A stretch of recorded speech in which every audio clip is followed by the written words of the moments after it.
Hello, hello, hello, hello.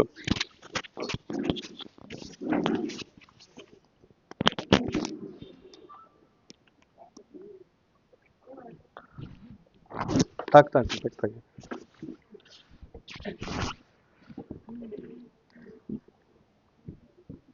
আজকে আমরা এখানে যে একত্রিত হয়েছি,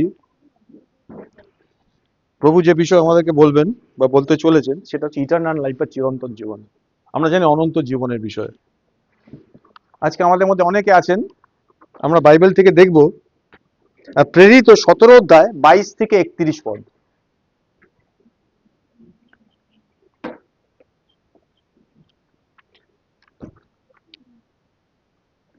আর 17 অধ্যায় 22 থেকে 31 পদে এরকম লেখা আছে, তখন পৌল আরেয়াপাগের মধ্যস্থলে দাঁড়াইয়া কইলেন, হে অ্যাথেনীয় লোকেরা, দেখিতেছি তোমরা সর্ববিষয়ে বড়ই দেবতা ভক্ত।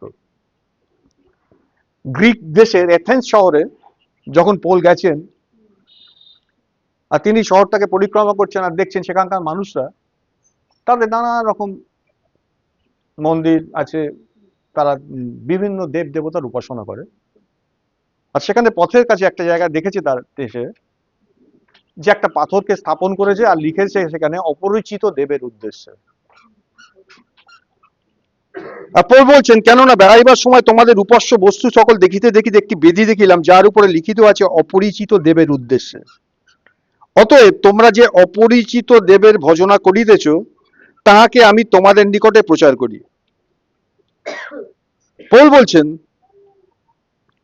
ঈশ্বর যিনি জগৎ ও তন্মধ্যস্থ সমস্ত বস্তু নির্মাণ করিয়াছেন, তিনি স্বর্গের ও পৃথিবীর দ্বারা সেবিত হন না।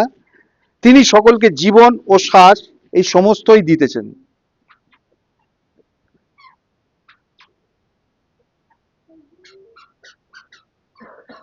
আর তিনি এক ব্যক্তি হইতে মনুষ্যদের সকল জাতিকে উৎপন্ন করিয়াছেন, যেন তাহারা সমস্ত ভূতলে বাস করে। ঈশ্বর করেছেন, তিনি তাহাদের নির্দিষ্ট কাল ও নিবাসের সীমা স্থির করিয়াছেন। ঈশ্বর প্রত্যেকের জন্য টাইম ফ্রেম বেঁধে দিয়েছেন, যেন তাহারা ঈশ্বরের অন্বেষণ করে, যদি কোনো মতে হাতড়িয়া তাহার উদ্দেশ্য পায়। অথচ তিনি আমাদের কাহারও থেকে দূরে নয়, কেননা তাহাতেই আমাদের জীবন, গতি ও সত্তা। বলে পৌল বলছেন, যেমন তোমাদের কয়েকজন কবিও বলেছেন, কারণ আমরাও তাহার বংশ। We are the generation of god. অতএব আমরা যখন ঈশ্বরের বংশ, তখন ঈশ্বরের স্বরূপকে, ঈশ্বরের বংশ মানে বাইবেলে আমরা জানি ঈশ্বর আমাদের সামনে প্রকাশ করেছেন এই বলে যে ঈশ্বর মানুষকে, প্রথম মানুষ যখন সৃষ্টি করেন ঈশ্বর, তার সাদৃশ্যে, তার প্রতিমূর্তিতে তৈরি করলেন। এখানে বলছে আমরা যখন ঈশ্বরের বংশ, তখন ঈশ্বরের যে স্বরূপ, সেই স্বরূপকে মানুষের শিল্প কল্পনা অনুসারে খোদিত স্বর্ণের কি রৌপ্যের কি প্রস্তরের সদৃশ্য জ্ঞান করা আমাদের কর্তব্য নয়। যে ঈশ্বর, চিরন্তন ঈশ্বর, তিনি মানুষকে সৃষ্টি করেছেন, সে মানুষ কি করছে? পাথর দিয়ে, কাঠ দিয়ে, নানান ধাতু দিয়ে ঈশ্বরের মতো কাউকে বানাবার চেষ্টা করছে। ঈশ্বরের লোক বলছেন, পৌল বলছেন, প্রেরিত পৌল, সেটা করা আমাদের উচিত নয়, আমাদের কর্তব্য নয়। ঈশ্বর সে অজ্ঞানতার কাল উপেক্ষা করিয়েছেন। তার মানুষ কেন এটা করেছিল? মানুষ ঠিকঠাকে খুঁজে পায়নি, ঠিকঠাকে বুঝতে পায়নি, সে অজ্ঞানের কর্ম করেছিল, আর ঈশ্বর সেটাকে উপেক্ষা করেছেন। ঠিক আছে, সেটাকে ঈশ্বর কিছু ধরেননি, কিন্তু এখন সর্বস্থানে সকল মনুষ্যকে মন পরিবর্তন করতে আজ্ঞা দিচ্ছেন। যিনি সমস্ত কিছু আকাশ ও পৃথিবী সৃষ্টি করেছেন, সেই ঈশ্বর এখন পৃথিবীর সমস্ত মানুষের কাছে একটাই আদেশ করছেন, রিপেন্ট, মন ফেরাও। কেননা তিনি একটি দিন স্থির করিয়াছেন, যে দিনে তিনি আপনার নিরূপিত ব্যক্তি দ্বারা ন্যায় জগৎ সংসারের বিচার করিবেন, আর এই বিষয়ে সকলের বিশ্বাসযোগ্য প্রমাণ দিয়েছেন, ফলত মৃতগণের মধ্যে হইতে তাহাকে উঠাইয়াছেন। ঈশ্বর যে কাজটা করছেন তার প্রমাণ স্বরূপ তিনি কি করেছেন? ঈশ্বর হচ্ছেন ইটারনাল, ঈশ্বরের অস্তিত্ব চিরকালীন, তিনি চিরন্তন। আর তার প্রমাণ স্বরূপ কি করেছেন? তিনি এক ব্যক্তিকে নিরূপিত করেছেন যার মধ্যে দিয়ে তিনি এই বিষয়টাকে সম্পন্ন করবেন। আর সেই প্রমাণ স্বরূপে কি করেছেন, সেই ব্যক্তিকে মৃত্যুর মধ্যে দিয়ে নিয়ে গিয়ে বিজয় করে দেখিয়ে দিয়েছেন, মৃত্যুর থেকে তাকে তুলে দেখিয়ে দিয়েছেন ঈশ্বরের ইটারনিটি প্রমাণ দিয়েছেন। তো এই যে চিরন্তন জীবন, ঈশ্বর আমাদেরকে এই অনন্ত বা চিরন্তন জীবন, যে জীবনটা কেবলমাত্র ঈশ্বরেরই আছে, আর কোন সৃষ্ট বস্তুর বা সৃষ্ট প্রাণীর সেই জীবনটা নেই। আজকে যে পৃথিবীতে আমরা বাস করছি, সেই পৃথিবীটা বেসিক্যালি একটা মহাবিশ্ব, একটা কসমস বলতে পারি। প্রতিদিন এই যে গ্রহ, এই প্ল্যানেটে আমরা থাকি, এখানে মানুষেরা কি করে, এখানে মানুষ এক্সচেঞ্জ করে। কি এক্সচেঞ্জ করে? নানা রকম মূল্যবান জিনিসের এক্সচেঞ্জ করে, যেন সে সম্পদ আহরণ করতে পারে। মানুষ বেঁচে থাকে, মানুষ কাজ করে কি জন্য? সম্পদকে আহরণ করতে চায়। আমরা যদি পৃথিবীর বিভিন্ন জাতিদের দিকে তাকাই, সেই জাতিগুলো কি করে? তাদের ভান্ডারে সোনাকে সংগ্রহ করে রাখে। আমরা ইন্টারন্যাশনালি জানি, আন্তর্জাতিকভাবে, যে দেশের হাতে যত বেশি সোনা আছে সেই দেশ তত ধনী। যেমন আমার দেশের টাকা নিয়ে আমি বিদেশি কোনো জিনিস কিনতে পারবো না। তাহলে এমন একটা বস্তু আছে যে বস্তুটা পৃথিবীর সব দেশ অ্যাকনলেজ করে, সেটা হচ্ছে সোনা। তাহলে যার কাছে যত সোনা আছে সে তত বেশি ধনী। আর সে মানুষ এটাকে সংগ্রহ করার জন্য কি করে? এই ঈশ্বর সৃষ্ট পৃথিবীর মধ্যে খুব সিম্পল জিনিসকে ব্যবহার করে, চতুরতার সঙ্গে ব্যবহার করে এই সম্পদটাকে আহরণ করার চেষ্টা করে। এক্সাম্পল স্বরূপ আমরা দেখতে পাই, ধরো সিম্পল বালি। মানুষ কি করছে? নানাভাবে ট্রেড করছে, বালিকে নিয়ে ব্যবসা করছে, করে সম্পদ আহরণ করছে। সয়াবিন খুব সহজে উৎপন্ন হয়, অত্যন্ত সহজলভ্য জিনিস, সেটাকে ব্যবহার করে তাতে প্রযুক্তি মিশিয়ে প্রচুর সম্পদ আহরণ করার চেষ্টা করছে বা করছে। যতই পণ্য, এই ধরনের পণ্য আমাদের হাতে থাকুক না কেন, যতই ধন সম্পদ আমরা সঞ্চয় করি না কেন, অনেকেই করে সেটা, শেষ পর্যন্ত ফাইনালি আমাদের জীবনটা ব্যর্থ হয়। যতই ধনী হই না কেন, যতই সম্পদ আমার হাতে থাকুক না কেন, আমাদের জীবনটা শেষ পর্যন্ত ব্যর্থ হয়। কেন ব্যর্থ হয়? কারণ ফাইনালি আমরা মৃত্যুবরণ করি। ওই একটা জায়গায় আমরা আর কিছু করে উঠতে পারি না। আমরা খুব লিমিটেড একটা জিনিসের সাপ্লাই বা যোগানের জন্য। সেই জিনিসটা কি? জীবন। পৃথিবীর কোনো মার্কেটে এই জিনিসটার ব্যবসা হয় না। পৃথিবীর কোনো বাজারে, কোনো ইন্টারন্যাশনাল মার্কেটে, কোনো মলে, কোথাও গিয়ে তুমি জীবন কিনতে পাবে না। তুমি যতই ধনী হও না কেন, যতই সম্পদ আহরণ না কেন, জীবন কিনতে পারবে না।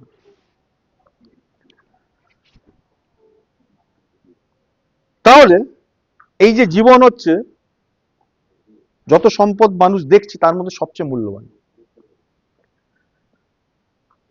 তাহলে জীবনের চাহিদা এই পৃথিবীতে সবচেয়ে বেশি, কিন্তু দুঃখের বিষয়, এই জীবন বেচা কেনার কোনো মার্কেট নেই।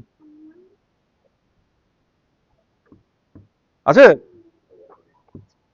কোনো বাজারে, কোনো মলে, কোনো দেশে, কোনো গভর্নমেন্টের কাছে জীবন বিক্রি হয়? আছে? নেই। যেহেতু এর কোনো বাজার নেই, তাই কোনো সম্পদ দিয়ে এটাকে অর্জন করা যায় না। বা আমার যতই সম্পদ থাকুক না কেন, যে জীবনটা আমার আছে সেটাকে আমি ধরেও রাখতে পারি না। দুঃখজনক ভাবে আমাদের প্রত্যেকের জীবন ধীরে ধীরে ধীরে ধীরে ক্ষীণ হয় এবং একসময় আমরা মৃত্যুবরণ করি, দ্য ডেথ। তাহলে এই জীবন, যে জীবনের উৎস হচ্ছে ঈশ্বর, ঈশ্বর কেবলমাত্র ঈশ্বর একাই এই জীবনের অধিকারী, এবং কেবলমাত্র এই ঈশ্বরের কাছে এই জীবনটা আছে। তিনি এই জীবনটা দিতে পারেন। আমরা যদি সমস্ত সৃষ্টির দিকে তাকাই, এভরি ক্রিয়েশন সেটা একটাই সাক্ষ্য দেয় যে জীবনদাতা ঈশ্বর এবং তিনি তার সৃষ্টিকে মুক্তভাবে এই জীবনটা দেন। ঈশ্বরের সৃষ্টি সব ধরনের জীবন টেম্পোরারি, ক্ষণস্থায়ী। আজ অব্দি পৃথিবীতে যত ধরনের জীবন আমরা দেখেছি, সব জীবন কি ক্ষণস্থায়ী। সবকিছু শেষ পর্যন্ত মৃত্যুর কাছে নত হয়। কেবলমাত্র ঈশ্বর একাই বা নিজেই চিরন্তন বা চিরজীবী। ঈশ্বর কল্য অদ্য চিরকাল একই আছেন। তাহলে জীবন আছে ঈশ্বরের কাছে, আজ কেবলমাত্র সেই ঈশ্বরই চিরজীবী।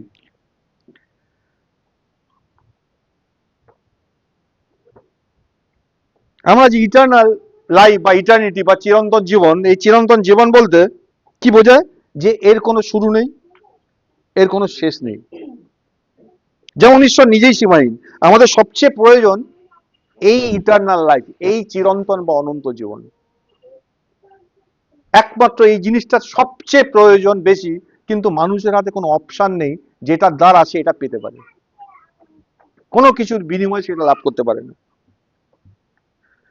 আমাদের সমস্ত ধন সম্পদ, সমস্ত অর্জন ঈশ্বরের এই জীবনটার সামনে তুচ্ছ। কিন্তু আজকের দিনে সবচেয়ে আনন্দের সংবাদ হলো, the good news is that, যে ঈশ্বর সত্যিই চান তার এই ইটার্নাল লাইফ, তার এই চিরন্তন জীবন মানুষকে দিতে। বাইবেলে আমরা যদি দেখি, ঈশ্বরের যে ইন্সপিরেশন, তার যে অনুপ্রাণিত বাণী, এটা স্পষ্ট রূপে বলে যে ঈশ্বরের জীবন তার পুত্র যীশু খ্রিস্টে দেহ ধারণ করেছে, এবং যারা তার প্রতি বিশ্বাস করে তাদের জন্য সেই জীবন ঈশ্বরের আত্মার মাধ্যমে পাওয়া যায়। দেখো, দ্বিতীয় বিবরণ বাইবেল থেকে আমরা যদি দেখি, তার 6 অধ্যায় 4 পদ এটা প্রকাশ করে যে সত্য ঈশ্বর তিনি ট্রাইউন গড বা তৃত্ব ঈশ্বর। অনেকের কাছে এটা একটা কনফিউজিং ম্যাটার, মনে হয় যেন একবার বলছি ঈশ্বর এক, আবার বলছি ঈশ্বর তৃত্ব ঈশ্বর। ডিফারেন্ট ডক্ট্রিন বিভিন্ন জায়গায় নানাভাবে এটা নিয়ে একটা ধোঁয়াশা তৈরি হয়েছে। বাইবেল পরিষ্কার করে আমাদের বলে দিচ্ছে, দেখো, হে ইসরায়েল শুনো, আমাদের ঈশ্বর সদাপ্রভু একই ঈশ্বর। একই সদাপ্রভু, আমাদের ঈশ্বর সদাপ্রভু একই। তাহলে ঈশ্বরকে একজন, অনেক নয়। তাহলে ট্রাইউন ঈশ্বর বা তৃত্ব ঈশ্বর কেন বলা হচ্ছে? আর একটা রেফারেন্স পড়ি, 1 করিন্থীয় 8 অধ্যায় 4 পদ লেখা আছে, প্রতিমার কাছে উৎসৃষ্ট বলি ভোজন বিষয়ে আমরা জানি প্রতিমা জগতে কিছুই নয়। প্রতিমার কাছে বলি মানে প্রসাদের কথা বলা হচ্ছে।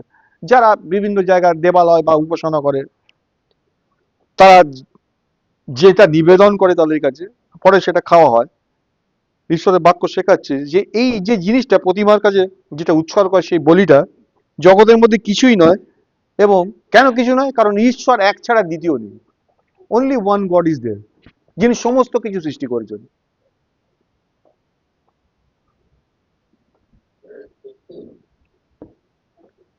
তবুও তিনি, বাইবেল বলছে, তিনি পিতা, পুত্র ও পবিত্র আত্মা। মতি 28 অধ্যায় 19 পদ যদি আমরা দেখি, যিশু তার কমিশন দিচ্ছেন শিষ্যদের কাছে, বলছেন, তোমরা পৃথিবীর প্রান্ত পর্যন্ত যাও, সমস্ত সৃষ্টির কাছে সুসমাচার প্রচার করো। ঈশ্বর যে মানুষকে চিরন্তন জীবন দিতে চাইছেন এই বিষয়টা তাদেরকে জানাও, আর তাদেরকে পিতা, পুত্র, পবিত্র আত্মার নামে বাপ্তাইজিত করো। পিতা, পুত্র, পবিত্র আত্মা, তিনটে এন্টিটির কথা আমরা শুনতে পাচ্ছি। এই তিনজন চিরকাল একটা জায়গায় অবস্থান করেন, অর্থাৎ সহাবস্থান করেন। কারণ তারা যদি পৃথক হন, তথাপি তারা আলাদা নন। কেন বলছি কথাটা? কারণ তিনজন ঈশ্বর নেই, বরং একজনই তৃত্বময় ঈশ্বর আছেন। একজন ঈশ্বর আছে যার মধ্যে এই ট্রিনিটি বিলং করে। একজন ঈশ্বর যার মধ্যে এই তৃত্ব জিনিসটা বাস করে। কিভাবে করে? দেখো, এটা মানুষের পক্ষে বোধগম্যে, মানুষের বোধগম্যের বাইরে, এবং সেটাই হওয়া উচিত। মানুষ যদি তার নলেজে, তার বুদ্ধিতে এটাকে ধরতে পারত, তাহলে কিরকম হতো? ও, এটা এই খুব সাধারণ হয়ে যেত। এই ট্রিনিটিটা মানুষের বোধগম্যের উচিত, এবং সেটাই হওয়া উচিত, কারণ হি ইজ গড। ঈশ্বরত্বে ঈশ্বরের চিরন্তন জীবনের ইঙ্গিত আছে, কারণ প্রথম জনকে, ওই তৃতীয় ঈশ্বরের প্রথম জনকে কি বলা হয়? পিতা। এবং দ্বিতীয় জনকে বলা হয় পুত্র। দেখো, এই উভয় জীবন সম্পর্কে রিলেটেড, দুজনের মধ্যেই লাইফের কথা বলা আছে, জীবন। এমনকি তৃতীয় জনের নাম পবিত্র আত্মা বা ঈশ্বরের আত্মা, যেটা ঈশ্বরের জীবনকেই বোঝায়, কারণ বাইবেলের মূল ভাষায় আত্মা শব্দের অর্থ হচ্ছে শ্বাস, ব্রিথ। কোন মানুষ বেঁচে থাকলে কি হয়?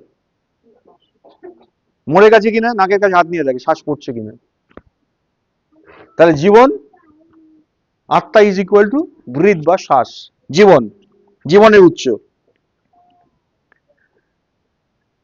যা ঈশ্বরের উচ্চতর সৃষ্টি জীবন ধারণ করে, তাই তৃতীয় তিনজনের নামই তাকে জীবনদাতা ঈশ্বর হিসাবে রিভিল করে, প্রকাশ করে।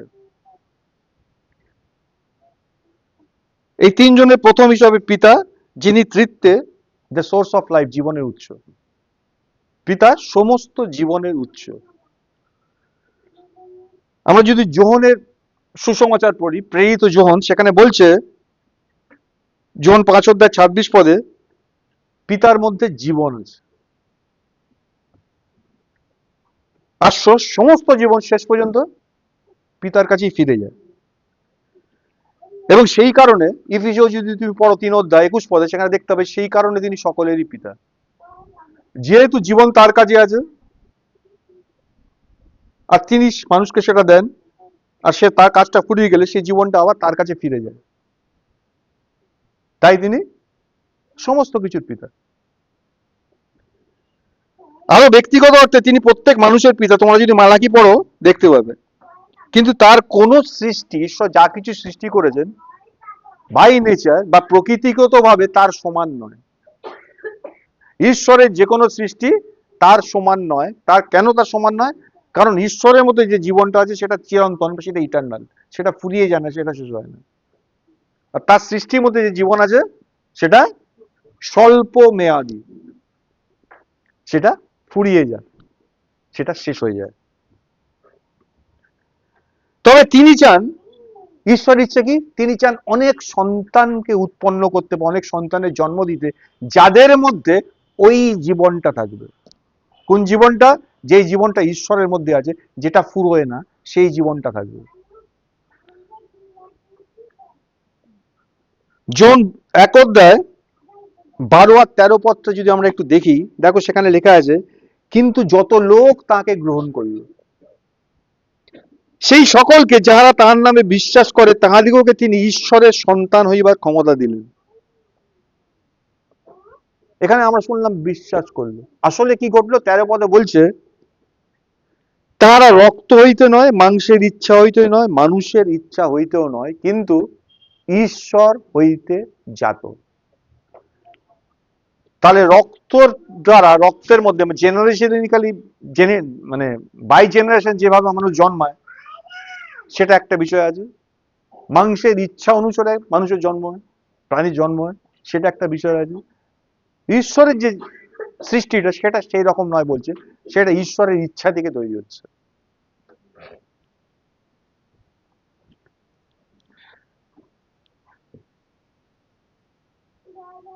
দ্বিতীয় পিতর 1:4 বলছে, আমরা যদি দেখি, এরা কি হবে? ঈশ্বরের যে ডিভাইন নেচার, ঈশ্বরের যে প্রকৃতি, সেই প্রকৃতিতে এরা পার্ট হবে, এরা অংশ নেবে।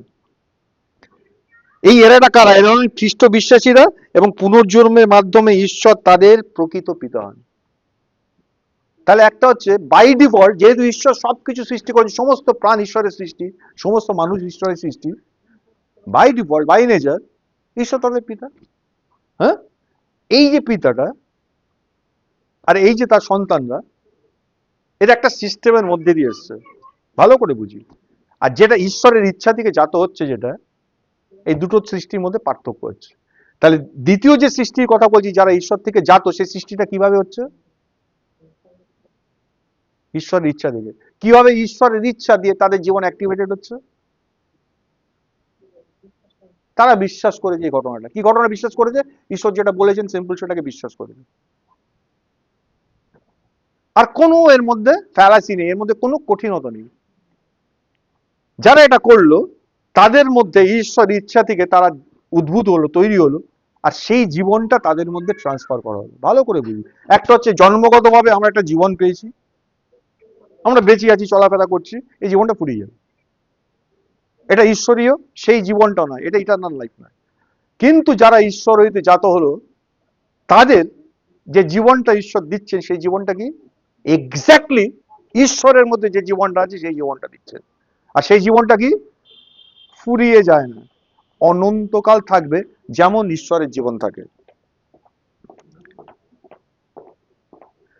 তাহলে ঈশ্বরের সেই চিরন্তন জীবন গ্রহণের মধ্য দিয়ে ঈশ্বর তাদের পিতা হন সবচেয়ে অন্তরঙ্গ বা সত্য অর্থে। আমরা যদি বাইবেল থেকে দেখি, দ্বিতীয় পিতর 1:4, আর ওই গৌরবে ও উৎকর্ষে তিনি আমাদের মহামূল্য অথচ অতি মহৎ প্রতিজ্ঞা সকল প্রদান করিয়াছেন, যেন তদ্বারা সেই জীবনটার দ্বারা তোমরা কি করতে পারো? অভিলাষমূলক সংসার ব্যাপী ক্ষয় হইতে পলায়ন করিয়া।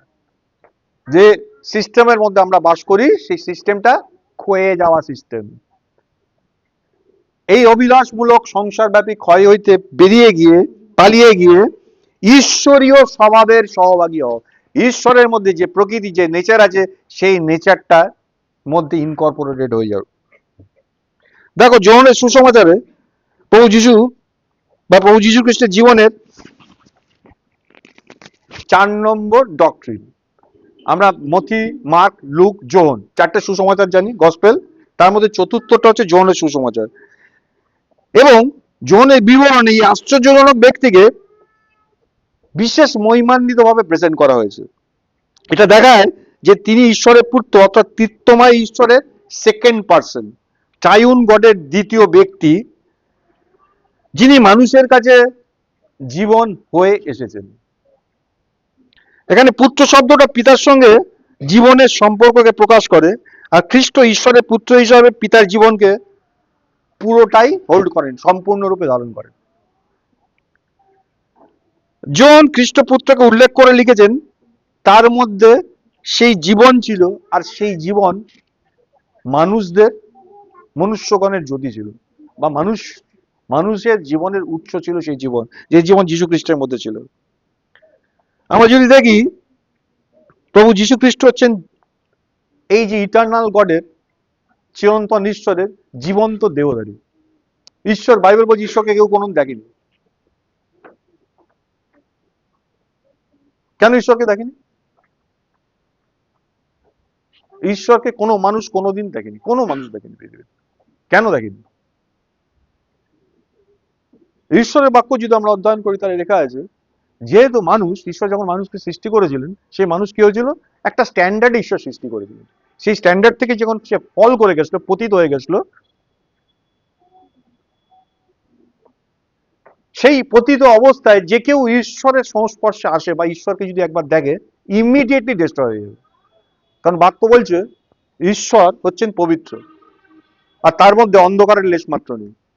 তাহলে এই ঘর রাত্রিবেলা যদি এখানটা অন্ধকার হয়ে যাবে, কিছু দেখা যাবে? হ্যাঁ, কিন্তু সেখানে যদি আলো জ্বালি দেখা যাবে তো? অন্ধকারটা তখন কোথায় যাবে? অন্ধকারটা থাকবে না। তাই যেখানে অন্ধকার আছে, যেখানে ডার্কনেস আছে, সেখানে যদি আলো এসে যায়, সেই অন্ধকার বা অন্ধকার যার মধ্যে আছে সে সিজ টু এক্সিস্ট হয়ে যায়, তাকে থাকা যায় না।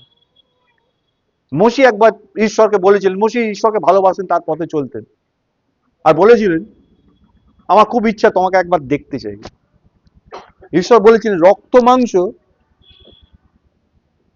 আমাকে দেখতে পারে না, রক্ত দিকে জন্ম, মাংস দিকে জন্ম, যে ন্যাচারাল সিস্টেমে যারা জন্মেছে তারা কেউ কোনোদিন আমাকে দেখতে পারে না। যদি দেখে শেষ হয়ে যাবে, সিজ টু এক্সিস্ট হয়ে যাবে।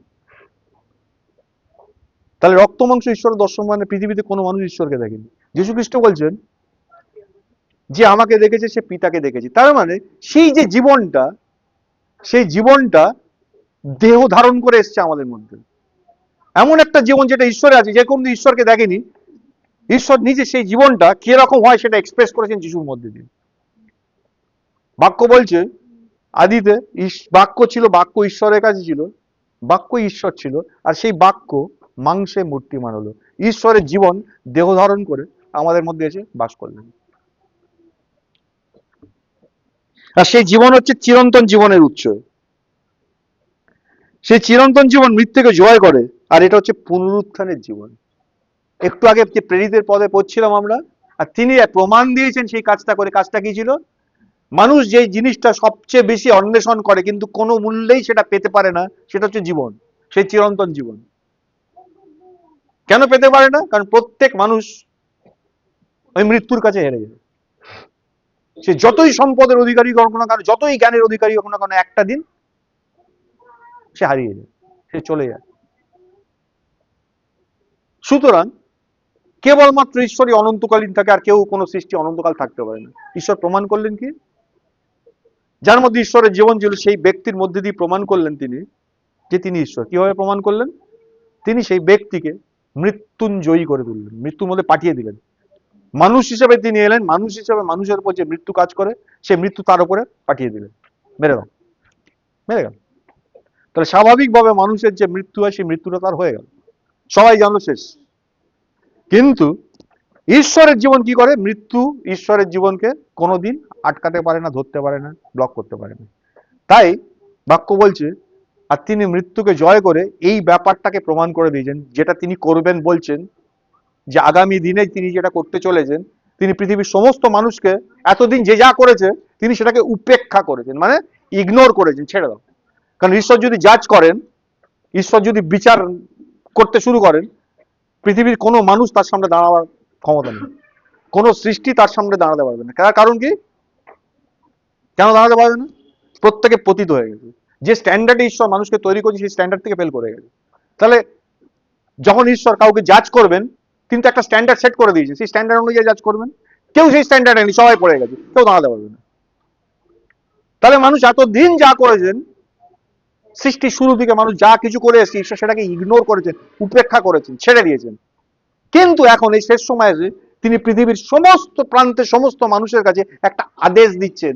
ভালো করে শুনি, আদেশ দিচ্ছেন, রিকোয়েস্ট করছেন না, অনুরোধ করছেন না, ভাই এটা ভালো, এটা করো না। তিনি আদেশ দিচ্ছেন কি? অনেক হয়েছে, এবার মন পরিবর্তন করো। কারণ খুব শিগগিরই একটা দিন আসছে যেই দিনকে আমি আমার মনোনীত ব্যক্তিকে দিয়ে নেই, মানে ট্রুথ, যা সত্য সেই অনুযায়ী জগতের সিস্টেমের বিচার করবো। আর আমরা জানি ঈশ্বরের বিচারে কেউ দাঁড়াতে পারবে না, কারণ বাক্য বলছে একজনও ধার্মিক নেই, ঈশ্বরের স্ট্যান্ডার্ডে কেউ নেই। তাহলে কেউ তো সেই বিচারকে পাস করতে পারবে না, সবাই ডিস্ট্রয় হয়ে যাবে। তাহলে ঈশ্বর কি করলেন? ঈশ্বর জানেন এটা ঘটবে, তাই তিনি একটা ব্যবস্থা করে দিলেন। যে জীবন তার মধ্যে আছে সেই জীবনটা তিনি তার সৃষ্টি মানুষ যাতে পেতে পারে সেই একটা ব্যবস্থা করে দিলেন।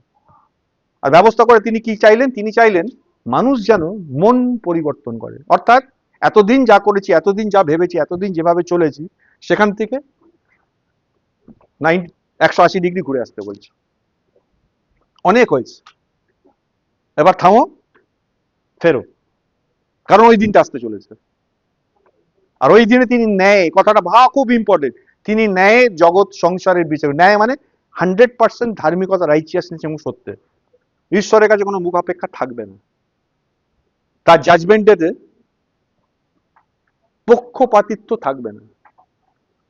আর যখন সত্যে বা ন্যায় কোনো কিছু জাজ করা হবে, তখন কি হবে? সেটা কঠিন হবে সকলের পক্ষে। প্রভু যীশু একবার তার শিষ্যদের বলেছিলেন, আমি পুনরুত্থান জীবন। জন 11:25 পদে যদি দেখি, তিনি অবিনাশী আর অক্ষয় জীবন। এটা প্রকাশ করে যে তিনি নিজেই ঈশ্বরের জীবন। শুধুমাত্র জীবন্ত ঈশ্বর তিনি নন, বরং ঈশ্বরের জীবন রূপে তিনি সেই পুনরুত্থান, যিনি মৃত্যুকে জয় করে এসেছেন বা মৃত্যুকে জয় করেছেন। একটু আগে বলছিলাম প্রেরিতের পত্রে, আর তিনি তাকে মৃতগণের মধ্যে থেকে তুলে দিয়ে এটা প্রমাণ করে দিয়েছেন। এটা প্রুভড। সারা পৃথিবীতে হিস্টোরিক্যালি সকলে স্বীকার করে, পৃথিবীতে একটা মাত্র কবর এখন উন্মোচিত আছে, জেরুজালেমে সেটা আছে, সেটা যীশু খ্রিস্টের কবর। সেই ব্যক্তিকে মৃত্যুর মধ্যে বেঁধে রাখা যায়নি। ঈশ্বর হিসেবে তিনি মানুষের কাছে চিরন্তন জীবনকে আনলেন, আর মানুষ হিসাবে প্রথম মানুষ তিনি, যিনি মৃত্যুকে জয় করলেন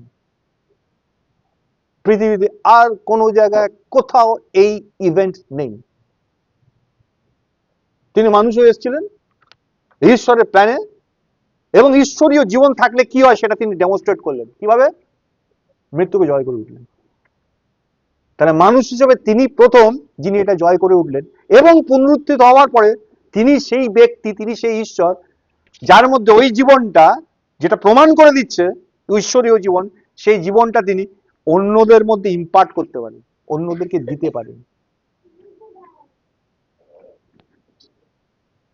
তাই মানব জাতির বাকিদের জন্য তিনি এই চিরন্তন জীবনের একটা উৎস, সেই দরজাটা তিনি খুলে দিলেন।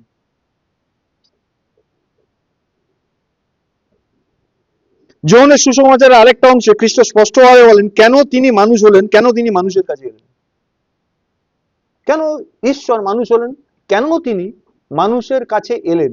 দেখো, তুমি যদি 10 অধ্যায় 10 পদ পড়ো যোহনে, সেখানে লেখা আছে আমি এসেছি যেন তারা কিরম জীবন পায়।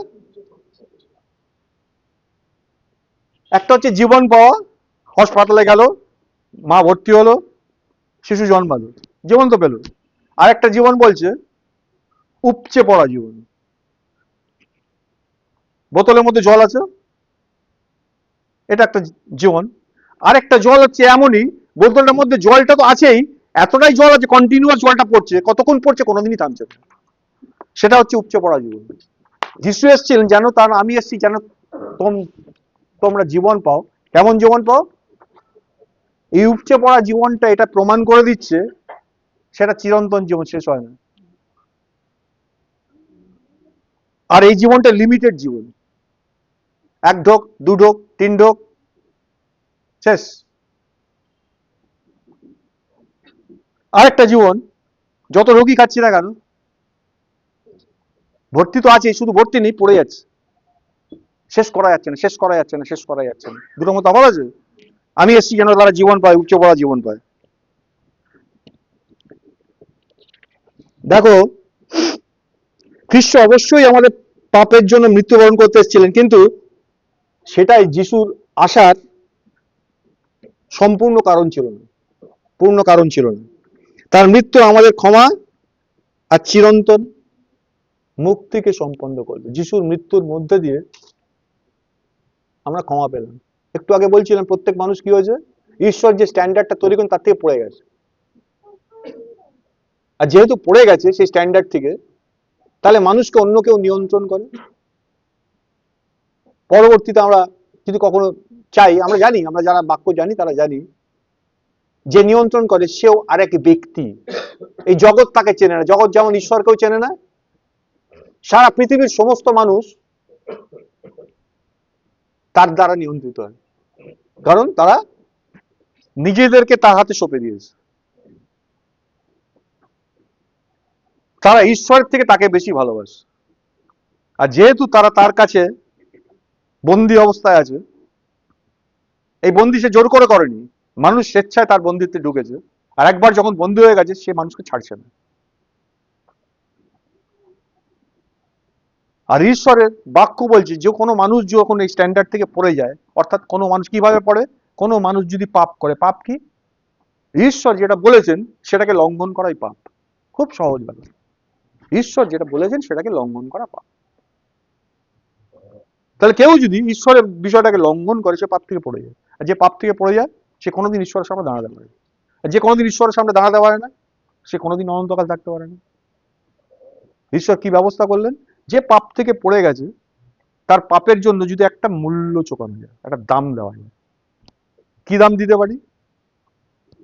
ঈশ্বর বারবার মনে রাখতে হবে, ঈশ্বর যে কথাটা বলেছেন, বাক্য বলছে পৃথিবী আকাশমণ্ডল সমস্ত কিছু ধ্বংস হয়ে যাবে, লোপ হয়ে যাবে, কিন্তু ঈশ্বরের বাক্যর কোনোদিন লোপ হয় না। ঈশ্বর কি বলেছিলেন? পাপের বেতন, ঈশ্বর বলেছিলেন এই মৃত্যু দিয়ে পাপের মূল্য চোকানো যেতে পারে, ডেথ। যীশু খ্রিস্ট এই পৃথিবীতে ঈশ্বর পাঠালেন, ঈশ্বর স্বয়ং পৃথিবীতে এলেন মানুষের করা পাপের জন্য একটা মূল্য চোকান। যে মূল্যটা দিলে ঈশ্বরের কাছে ওই পাপটা যে হয়েছে তার রেমিশন হয়, ঈশ্বর তখন ছেড়ে দেন, রিলিজ করে দেন। কারণ তিনি পাপের কারণে, যে কারণে পাপ, তার যে শাস্তিটা তিনি দিতে পারলেন। আর যীশু খ্রিস্ট সারা পৃথিবীর সমস্ত মানুষের পাপের শাস্তি নিজের উপর নিয়ে নিলেন। তাহলে সব মানুষ তাহলে মুক্ত, সব পতিত মানুষ তাহলে ছিল, তাহলে সব মানুষ এখন মুক্ত। হ্যাঁ, ঈশ্বর সব মানুষকে মুক্ত করার এই অপশন, সুযোগটা দিয়ে দিয়েছেন, কিন্তু সব মানুষ সেটা গ্রহণ করছে না। এই জন্য লেখা আছে, যে কেউ তাহাতে বিশ্বাস করে সে বিনষ্ট নয়, কিন্তু তাহলে আমি প্রচুর লক্ষ কোটি টাকার দেনায় জর্জরিত, কোনোদিন সেই দেনার দায় থেকে বেরোতে পারবো না। তাহলে আমার কি শেষ জীবন পরিণতি কি? যতদিন না আমি দেনা শোধ করব, আমার যে পাওনাদার তার কাছে আমি বন্দী। এবার আমি জানি না কোনো এক ব্যক্তি আমার ওই সেই দেনাটা চুকিয়ে দিয়ে দিল। আমি যেভাবে চলতাম, আমি জানি আমার পক্ষে কোনোদিন দেনা শোধ করা সম্ভব নয়, তাই আমি বন্দী, সারা জীবন আমি বন্দী দশায় থেকে যাব। কারণ ওই যে মুক্তির মূল্যটা আমার হয়ে দেওয়া হয়েছে, ওটাকে আমি গ্রহণ করলাম না, ওটাকে আমি রিসিভ করলাম না। জন 3:16 বলছে, ঈশ্বর জগৎকে এমন ভালোবাসলেন যে নিজের একমাত্র পুত্রকে দিয়ে দিলেন, যেন যে কেউ তাকে বিশ্বাস করে সে বিনষ্ট নয়, শুরু করেছি যে ঈশ্বরের যে অনন্ত জীবন, শাশ্বত জীবন, সেই জীবনটা যেন সে পেয়ে যায়। তাহলে অপশন সকলের জন্য, কিন্তু বাক্য আবার বলছে, সকলেই আহুত কিন্তু অল্পই মনোনীত। আমাদের সামনে যে সুযোগটা ঈশ্বর করে দিয়েছেন, তিনি চেয়েছেন যে তার পুনরুত্থানের মাধ্যমে যে জীবন, তিনি সেই জীবনটা তিনি আমাদের মধ্যে ইম্পার্ট করে দিতেন। তার যে জীবনটা, যীশু খ্রিস্ট যদি পুনরুত্থিত না হতেন, মারা যেতেন আমাদের জন্য, তাহলে আমাদের পাপের রেমিশন হতো। তাহলে যে স্ট্যান্ডার্ডে ঈশ্বর আমাদেরকে তৈরি করেছেন, আমরা সেই স্ট্যান্ডার্ডে পৌঁছে যেতাম। কিন্তু সেই জীবনটা কিরকম? অনন্ত জীবন তো নয়, মানে ঈশ্বরের জীবন তো সেটা নয়। তাহলে সেটা হয়তো 80 বছর না ভেবে 800 বছর ধরে বাঁচতাম, কি 1000 বছর বাঁচতাম, কিন্তু আলটিমেটলি মরে যেতাম, কারণ জীবনটা তো ঈশ্বরের নয়। ঈশ্বর চেয়েছেন তার মধ্যে যে জীবনটা আছে, যেটা অনন্তকাল ধরে থাকে, সেইটা আমাদের দিতে। আর সেটা পাওয়ার একমাত্র পথ হচ্ছে এইটা। আর প্রভু যীশু খ্রিস্ট সেই সুযোগটা আমাদের জন্য করে দিয়েছেন, আর সেটা তার প্রতি বিশ্বাসের মাধ্যমে। এটা বিস্ময়কর যে প্রভু যীশু খ্রিস্ট দেহ ধারণ করেছেন এবং তিনি চান মানুষ এই চিরন্তন জীবন লাভ করুক। কিন্তু প্রশ্ন হলো, এই জীবনটা কিভাবে আমাদের জীবন হতে পারে? যীশু খ্রিস্টের মধ্যে যে জীবন ছিল, সেই জীবনটা ঈশ্বরের জীবন, আমরা বুঝলাম। তাহলে সেই জীবনটা আমার জীবন কি করে হবে? তোমার জীবন কি করে হবে? কিভাবে হতে পারে? যীশু খ্রিস্ট মৃতদের মধ্যে থেকে উঠেছেন, কিন্তু আমরা এখনো যারা এই পতিত মানব জাতি দুঃখ ভোগ করি, প্রত্যেক দিন আমরা স্ট্রাগল করি না পৃথিবীতে চলতে গিয়ে? মানুষ যেদিন পতিত হলো, সেদিন থেকে তার জীবনের স্ট্রাগল শুরু হলো। ঈশ্বর বললেন, প্রথম যখন সৃষ্টি করেছিলেন, তখন মানুষের জীবন কিরকম ছিল জানো? বাইবেল যদি পড়ো, বেশি না, আদি পুস্তকে প্রথম 3টে অধ্যায় পড়লে দেখতে পাবে, মানুষকে কোনো ঘাম ঝরাতে হতো না। ঈশ্বর সমস্ত কিছু সৃষ্টি করে মানুষকে দিয়ে বলেছিলেন এনজয়, সব কিছু তৈরি করে দেওয়া ছিল। তারপর পতিত হওয়ার পরে ঈশ্বর মানুষকে বললেন, এখন থেকে তোমার জন্য এই ভূমি অভিশপ্ত হয়ে গেল, দ্যাট ইজ কার্সড। আর তুমি, ও তোমার জন্য ফসল উৎপন্ন করবে না, তোমাকে কষ্ট করে ফসল ফলাতে হবে। পতিত মানুষের জীবনে কি হলো? নেমে এলো দুর্যোগ, দুর্ভোগ। আজও সেই প্যাটার্ন চলছে, তার মধ্যেই আমরা চলছি। তাহলে এই যে জীবন, যীশু খ্রিস্টের যে জীবন, আমরা কিভাবে পেতে পারি? কারণ আমরা এখনো সেই পতিত মানব জাতির দুঃখ ভোগ করি। আমরা কিভাবে তার দেওয়া এই জীবনটাকে এনজয় করব, উপভোগ করব? বাইবেল অনুসারে পুনরুত্থানে খ্রিস্ট জীবনদায়ী আত্মা হয়ে উঠলেন। He became the life giving spirit. তুমি প্রথম করিন্থীয় 15:45 পদ যদি দেখো, সেখানে লেখা আছে, প্রথম মনুষ্য আদম সজীব প্রাণী হইল, আর শেষ আদম জীবনদায়ক আত্মা হইলেন। আর এই জীবনদায়ী আত্মার জীবনই খ্রিস্ট রূপে জীবন, সেটাই হলো ঈশ্বরের চিরন্ত জীবন। আর এই জীবন যখন আমাদের বা মানুষের কাছে দেওয়া হয়, তখন সেটাকে আত্মা রূপে দেওয়া হয়। এই মিস্ট্রিটা, এই সিক্রেটটা আজকে ভালো করে বুঝি। প্রভু যীশু খ্রিস্ট স্বয়ং সেই জীবন, আর সেই জীবনটা যখন আমাদেরকে দেওয়া হয়, আমরা একটু আগে প্রশ্ন করি, ওই জীবনটা আমি পাবো কি করে, তুমি পাবে কি করে? বিশ্বাস করলাম, সব করলাম, পাবো কি করে? পাওয়ার ব্যাপারটা হচ্ছে সেই জীবনটা যখন আমাদেরকে দেওয়া হয় আত্মা হিসাবে দেওয়া হয়। দেখো জায়গাটা ভালো করে বুঝি। আত্মা হলো প্রভু যীশু খ্রিস্টের রিয়েলিটি বা তার বাস্তবতার প্রকাশ। প্রভু যীশুরা শিষ্যদের বলেছিলেন, যিনি সত্যের আত্মা তিনি প্রভুর বিষয়ে সাক্ষ্য দেন, আর সত্যের আত্মা এসে আমার বিষয়ে তোমাদেরকে সাক্ষ্য দেবে। তুমি যদি যোহানের পত্র পড়ো 15:26 এই কথা পাবে। আর বিশ্বাসীদের মধ্যে তার সমস্ত বাস্তবতায় সে আত্মা তাদেরকে পরিচালিত করে। এই কথাটার অর্থ হলো আত্মার মাধ্যমে, তার দেওয়া সেই আত্মার মাধ্যমে খ্রিস্ট আমাদের কাছে রিয়েল হয়ে ওঠে। আজকে সকালে অমরের সঙ্গে কথা হচ্ছিল, আমরা জানি এটা ঠিক, আমরা জানি এটা ঠিক নয়, তথাপি যেটা ঠিক নয় সেটা করে ফেলি, আর যেটা ঠিক বারবার সেই জায়গাটা ভুল করি। কেন করি? কারণ আমরা ফলেন মানুষ হিসেবে আমাদের মধ্যে ফলেন ক্যারেক্টার, আমাদের শরীরে প্রাণের যা যা উপাদান আছে সবগুলো সেই পতিত মানুষের উপাদান। ভালো করে বুঝি, আমরা বাবা মায়ের থেকে জন্মেছি, তারা পতিত, তার বাবা মা পতিত, তার বাবা মা পতিত, তাহলে জেনেটিক্যালি বিজ্ঞানসম্মত ভাবে সেই উপাদানগুলো আমরা নিয়ে জন্মেছি। আমরা যদি বুদ্ধিতে ডিজাইন করি এটা ঠিক নয় এটা ঠিক, তথাপি যেটা ঠিক নয় সেটাই করে ফেলি, আর যেটা ঠিক সেটা করতে গিয়ে সেই হারিয়ে ফেলি। প্রভু যীশু কি করলেন? সেই আত্মা, তার যে জীবনটা আমাদের মধ্যে কিভাবে ইম্পার্ট করেন, সেই আত্মা হিসাবে, জীবনদায়ী আত্মা। আর এই আত্মা যখন আমরা লাভ করি তখন যিশুর বাস্তবতা আমরা টের পাই, the reality of Jesus Christ. যীশু খ্রিস্ট এই বইয়ের মধ্যে থাকেন না। আমরা যখন বাইবেলটা পড়ি, খ্রিস্টের বিষয় পড়ি, ঈশ্বরের বিষয় পড়ি। যতদিন আমরা এই বাইবেলটা এইভাবেই পড়ি ততদিন যীশু খ্রিস্ট এইটার মধ্যে বন্দী থাকেন। আমাদের ঈশ্বর কি বললেন? আমাদের ঈশ্বর সেই যীশু খ্রিস্টকে আত্মা স্বরূপ আমাদের আত্মার মধ্যে পাঠিয়ে দেন। তখন সেটা যখন ঘটে তাহলে তার সেই জীবনটা আমরা এর ভেতরে টের পাই। তাহলে প্রকৃত খ্রিস্টান হচ্ছে সেই যে খ্রিস্টকে প্রতিদিন এক্সপিরিয়েন্স করে, উপলব্ধি করে ভেতরে।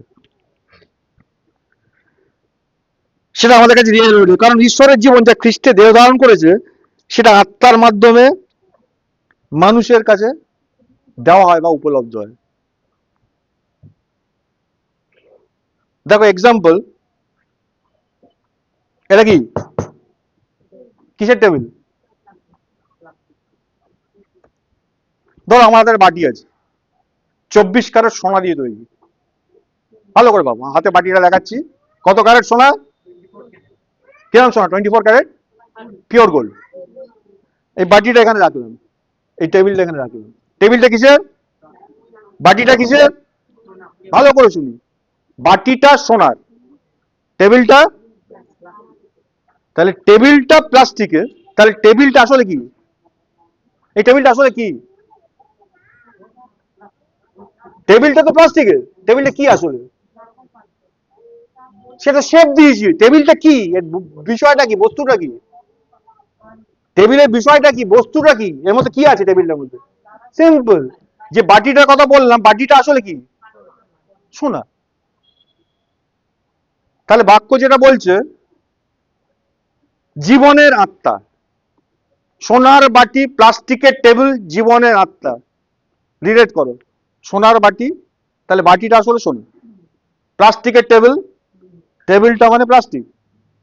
জীবনের আত্মা, জীবনটা, জীবনটা কি? সিম্পল। বুঝে গেছে? তাহলে জীবনটা হচ্ছে সেই আত্মা, সেই আত্মা আমাদের মধ্যে দেওয়া হয়েছে। তাহলে আমরা কি? আইদার সোনার বাটি অথবা প্লাস্টিকের টেবিল। তার মানে আমরা যাই হই না কেন, উপাদানটা, ওই উপাদানটা আসলে আমরা, ওই উপাদানটা কি? জীবন। তাহলে আত্মা ইজ ইকুয়াল টু জীবন বা লাইফ। বুঝতে হবে আত্মাই জীবন, এটা আমাদের আত্মা আর চিরন্তন জীবনের যে উপস্থিতি তার সঙ্গে রিলেটেড বা সামঞ্জস্যপূর্ণ। তাই যেমন খ্রিস্ট জীবন তেমনি আত্মাও জীবন, বিশেষত আত্মা জীবন কারণ তিনি, সে আত্মা কেন জীবন? কারণ তিনি পিতার দেহধারী জীবনের রিয়েলিটি বা বাস্তবতা। দেখো এই ট্রায়ুন গড বা তৃত্বময় ঈশ্বর, জীবনদাতা ঈশ্বর, এবং তার মাধ্যমে জীবনের উৎস, জীবনের দেহদারি ও জীবনের বাস্তবতা হিসাবে আমরা কি, আমরা মর্টাল মানুষ, আমরা নশ্বর মানুষ। এই নশ্বর মানুষ হয়েও আমরা ঈশ্বরের ইটার্নিটিতে বা তার অমরত্বে পার্টেকার হতে পারি, আমরা অংশ নিতে পারি। শুধু অংশ নিতে পারি না, অনেকে বলে আমরা অংশ নিতে পারি। আচ্ছা, যে অংশ নিয়েছে সেটা কি এনজয় করে? একটা হচ্ছে অংশ নেওয়া, একটা অংশ নিলাম। একজন ব্যক্তি তার প্রচুর সম্পদের মালিক, সে কাগজে একটা উইল করে দিল, আজ থেকে আমি কেয়াকে আমার সম্পদের অংশীদার করলাম। খুব খুশি, খুশি হলো তো? হ্যাঁ, তারপরে তুমি যেরকম চলছিলে সেরকম তো চলবে, হবে না হবে না, পরে কিরম চলবে তুমি? হ্যাঁ, তোমার জীবনে কি পাল্টে যাবে? পাল্টে যাবে লাইফস্টাইল। হ্যাঁ হ্যাঁ,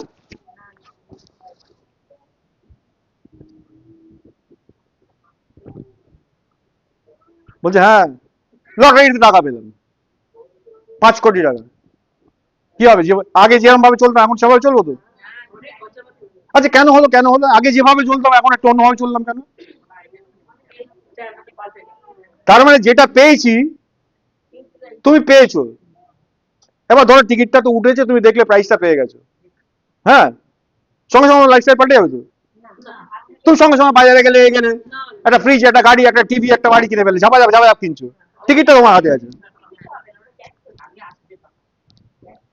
তোমার টিকিটটা পেয়েছো, এবার ক্যাশ করলে তুমি যখন দেখতে পেলে তোমার হাতে এসছে, তখন তোমার লাইফটা পাল্টাতে শুরু করেছে। হ্যাঁ, ঠিক একইভাবে যে জীবনের কথাটা আমরা বলছি, সেই জীবনটা থিওরিক্যালি তুমি পেয়েছো, তুমি বাক্য পড়েছো, পড়েছো, তুমি একটা বিশ্বাস করে জীবন পেয়েছি। কিন্তু জীবন পাওয়ার পরে, ঠিক লটারির টিকিট পাওয়ার পরে তুমি যেভাবে লাইফস্টাইল বদলে ফেলছো, জীবন পাওয়ার পরে তোমার লাইফস্টাইল কি সেভাবে বদলে যাচ্ছে? হ্যাঁ,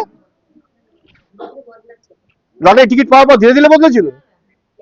ভালো করে বুঝি, আমি ডিফারেন্সটা বলতে চাইছি, লটারির টিকিটটা পাওয়ার পরে কি ধীরে ধীরে আমার অভ্যাস বদলেছিল? হ্যাঁ, না ইনস্ট্যান্ট বদলেছো? তার জীবনটা পাওয়ার পরে ধীরে ধীরে বদলায় কেন বলো? সিক্রেটটা এখানে লুকিয়ে আছে। কারণ লটারির টিকিটটা পাওয়ার পরে তুমি কাগজে নাম উঠেছে, তুমি ব্যাংকে নিয়ে গেছো, জমা করেছো, ইমিডিয়েট ব্যাংক দেখেছে, ভ্যালিডিটি চেক করেছে, আর তোমার অ্যাকাউন্টে রেখেছো, ঝাঁস করে 10 কোটি টাকা ট্রান্সফার হয়ে গেছে। কতক্ষণ হয়েছে? ধীরে ধীরে হয়েছে এই জিনিসটা। হ্যাঁ, একটা গ্লান্স হয়েছে, যখনই হয়েছে তোমার জীবন পাল্টে গেছে। তাহলে ঈশ্বর যে জীবনটা আমায় দিতে চাইছেন, তুমি সেটাকে কি হয় বোধহয়, বোধহয় হয় আমি টিকিট পেয়েছি, বোধহয় পেয়েছি, বোধহয় আমার ব্যাংক অ্যাকাউন্টে জমা পড়বে, বোধহয় টোধহয় করে কাটাও। হ্যাঁ, কেন কাটাও না বলুন? আর এটার বেলা কেন কাটাও? দুটোই দেখা যায়। তুমি কি দেখা যায়? লটারির টিকিটটা দেখা যায়। 10 কোটি টাকা তুমি দেখেছো? বা তুমি 10 কোটি টাকা পেয়ে গেলেও তুমি দেখতে পাবে টাকাটা? হ্যাঁ, তুমি ব্যাংকে গেলে তোমার 10 কোটি টাকা ক্যাশ দেবে না, দেখা যাবে না তো? তথাপি তুমি জানো আমার 10 কোটি আছে। হ্যাঁ, এটার বেলায় সমস্যা কোথায়? এটার বেলায় সমস্যাটা কোথায়?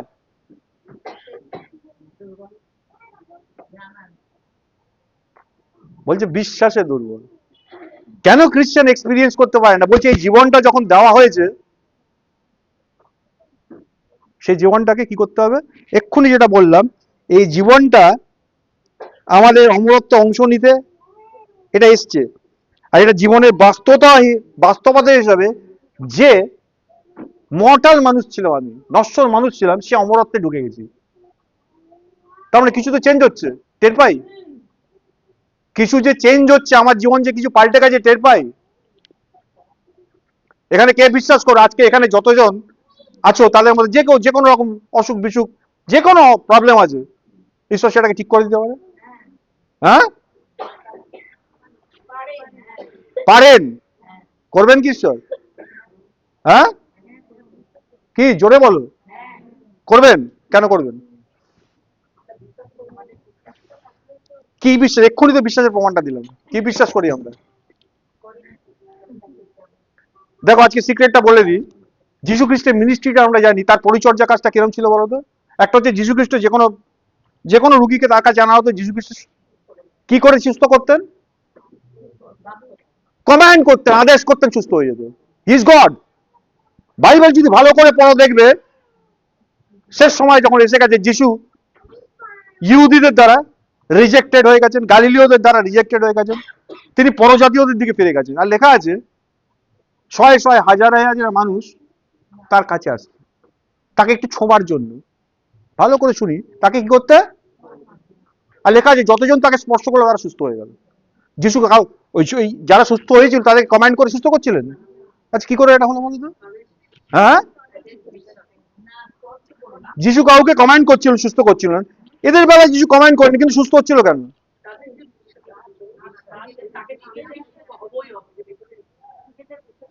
তুমি বিশ্বাস করে কি লোহাটাকে ছোঁতো সুস্থ হবো কেন? হ্যাঁ,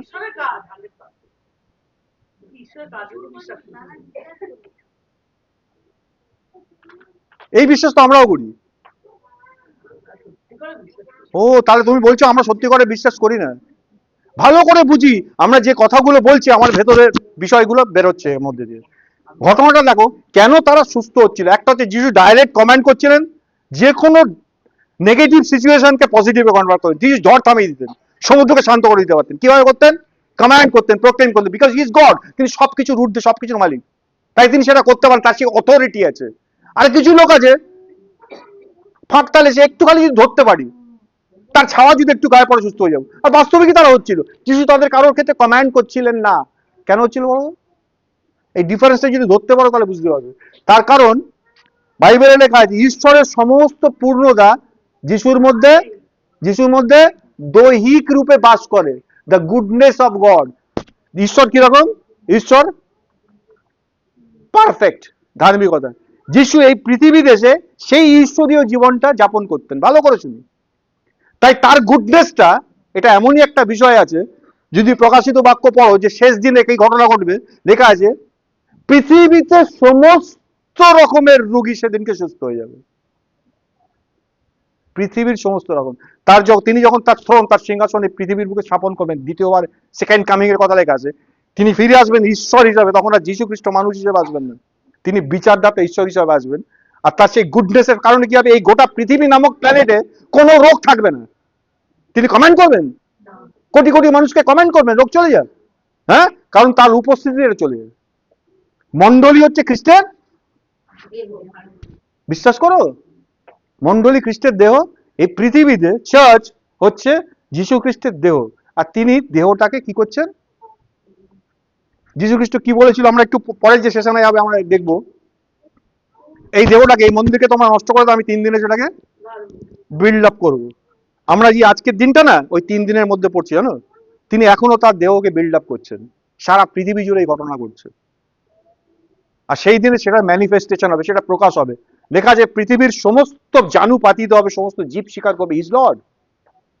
আজকে আমরা এইভাবে থাকি, এইভাবে চলি, আমরা কাউকে জোর করি না, কাউকে বলি না। প্রত্যেক মানুষ তাদের নিজস্ব ইচ্ছা বা নিজস্ব বিশ্বাসে বাঁচার অধিকার আছে, ঠিক?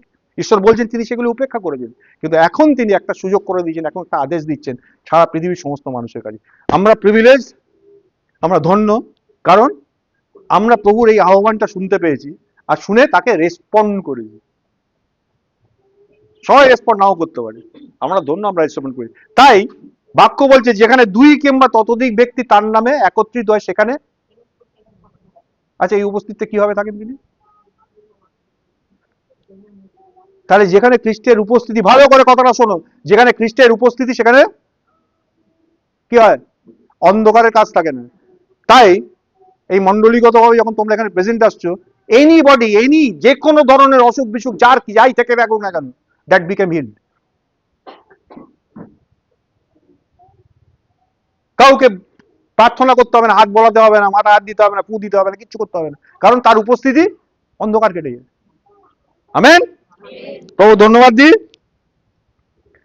দেখো, প্রথম শুরু করেছিলাম জয়েল, প্রথম শুরু করেছিলাম ঈশ্বরের রাজ্য ভোজন পান নয়, কিন্তু ধার্মিকতা, শান্তি এবং পবিত্রতাতে আনন্দ। টার্ম 3টে: ধার্মিকতা, শান্তি, পবিত্রতা, আনন্দ। ধার্মিকতা, শান্তি, আনন্দ। কাকে বলে ধার্মিকতা, কাকে বলে শান্তি, কাকে বলে আনন্দ? আমরা জানি, সবাই জানি তো? হ্যাঁ, আসলে জানি না। বাইবেল বলছে কেউ ধার্মিক নয়, আছে? তাহলে ধার্মিকতা কি? একজনই ধার্মিক, ঈশ্বর। তাহলে দেখো, রোমিও 3:22 মনে করিয়ে দিই, ঈশ্বর দেহ সেই ধার্মিকতা, ঈশ্বরের দেওয়া সেই ধার্মিকতা, যেই ধার্মিকতাটা ঈশ্বরের নিজস্ব, সেইটা যীশু খ্রিস্টের বিশ্বাস দ্বারা যাহারা বিশ্বাস করে তাদের সকলের প্রতি বর্তে যায়। ঈশ্বরের স্ট্যান্ডার্ডের যে রাইচিয়াসনেস, যে ধার্মিকতাটা যতজন খ্রিস্টকে গ্রহণ করেছে বিশ্বাস করে, ঈশ্বর যেরকম ধার্মিক সেই ব্যক্তি সেম ধার্মিক। সে কোনো কাজ করে হয়নি, কিভাবে হয়েছে? বিশ্বাসী ঈশ্বর সেটা দিয়ে দিয়েছেন, ইম্পার্ট করেছেন। একইভাবে তুমি 2 কোরিন্থীয় 5:21 পড়ো, যিনি পাপ কি তা জানেন নাই, তিনি তাকে ঈশ্বর আমাদের পক্ষে পাপ স্বরূপ করলেন। ঈশ্বর যার মধ্যে অন্ধকারের লেশ মাত্র নেই, আমাদের সমস্ত অন্ধকার ঈশ্বর তার মধ্যে প্ল্যান করে দিলেন, যেন তার যে লাইট, তার যে ধার্মিকতা আমাদের মধ্যে চলে আসে। বুঝেছে? তাহলে এখানে আমরা যারা উপস্থিত হয়েছি, আমাদের ধার্মিকতার ঈশ্বরের চোখে কেমন? ঠিক ঈশ্বর যেমন ধার্মিক, আমাদের ধার্মিকতাটা সেমন। যিশু যেটা বললেন, ঈশ্বরের রাজ্য ভোজন পান নয়, কিন্তু ধার্মিকতায়, শান্তিতে আর পবিত্রতা আনন্দে। ধার্মিকতাটা বললাম, শান্তিটা দেখো, জন 14:27 বলছে, শান্তি আমি তোমাদের কাছে রাখিয়া যাইতেছি। শান্তি আমরা জানি কি, ছেলে মেয়ের পরীক্ষার কাছে একটা টাকা পয়সা একটা ধার ছিল, এই ডিসেম্বর মাসে একটু হাফ ছাড়ার সময় পেয়েছি, ধারটা শোধ হয়েছে, আর ছেলে মেয়ের পরীক্ষা হয়ে গেছে, রেজাল্টটা ভালো হয়েছে, একটু শান্তি পেয়েছি তো। হ্যাঁ, জানুয়ারি আসছে, কিন্তু আবার নতুন ক্লাসে যাবে, আবার পড়া শুরু করবে, আবার টিচারের কাছে যাবে, আবার পড়া পারবে না, আবার ডেকে পারবে স্কুলে। যে শান্তিটা লাভ করেছিলাম, কোথায় গেল শান্তিটা? ডিসেম্বরে যে শান্তিটা ছিল, জানুয়ারিতে কোথায়? ম্যানেজ। হ্যাঁ, এইখানে যে শান্তির কথা যিশু বলছেন, শান্তি আমি তোমাদের কাছে রাখিয়া যাইতেছি, আমারই শান্তি। ঈশ্বরের নিজের যে শান্তি, সেই শান্তিটা কিরকম শান্তি? যেন ঈশ্বরের জীবন ইটার্নাল, ঈশ্বরের শান্তি ইটার্নাল, কোনো কিছু দিয়েও শান্তি টলানো যায় না। আমারই শান্তি তোমাদিগকে দান করিতেছি বলে বলছেন, জগৎ যেরূপ দান করে আমি সেরূপ করি না। তোমাদের হৃদয় উদ্বিগ্ন না হোক, ভীত না হোক। এটা হচ্ছে ঈশ্বরের শান্তি। ওই শান্তিটা তিনি আমাদের মধ্যে ডিপার্ট করতে চেয়েছেন। তৃতীয় কি বললাম? আনন্দ। আমাদের আনন্দ, আজকে আনন্দ হচ্ছে না, এসছি, হ্যাঁ, তারপর বাড়ি গিয়ে রান্না করতে হবে রাত্রিবেলা, কালকে আছে না আবার ভ্যাস ফুস, আনন্দ ভ্যানিস, বেলুন ফেটে গেছে। হ্যাঁ, মুহূর্তের জন্য। জন 15:11 যিশু বলছেন, এই সকল কথা বলিয়াছি যেন আমার আনন্দ তোমাদের মধ্যে থাকে, তোমাদিগতে থাকে। আচ্ছা, যিশুর আনন্দটা কেমন? কেমন আনন্দ যিশু? অনন্ত জীবন তার মধ্যে, অনন্ত আনন্দ তার মধ্যে, অনন্ত শান্তি তার মধ্যে। কতটা মানে ডেফিসিয়েন্সি, কখনো প্যারামিটারটা একটু এরকম এরকম এরকম হয় না, যিশু শান্তিটা এইরকম। আমারই শান্তি আমি তোমাদেরকে দান করছি বলেছে। ঠিক একইভাবে এই সকল কথা তোমাদেরকে বলিয়াছি, জন 15:11 যেন আমার আনন্দ তোমাদিগতে থাকে এবং তোমাদের আনন্দ সম্পূর্ণ হয়। আজ অব্দি আমরা সম্পূর্ণ আনন্দ পাইনি। যিশুর আনন্দটা যদি আমরা এক্সপিরিয়েন্স না করি, যিশুর শান্তিটাকে যদি আমি আমার জীবনে এক্সপিরিয়েন্স না করি, তার রাইচিয়াসনেস, তার ধার্মিকতা যদি আমি আমার জীবনে এক্সপিরিয়েন্স না করি, তাহলে কোনোদিনই বুঝতেই পারবো না ওটা কি পেয়েছি আমি। আমেন। প্রভু ধন্যবাদ হোক।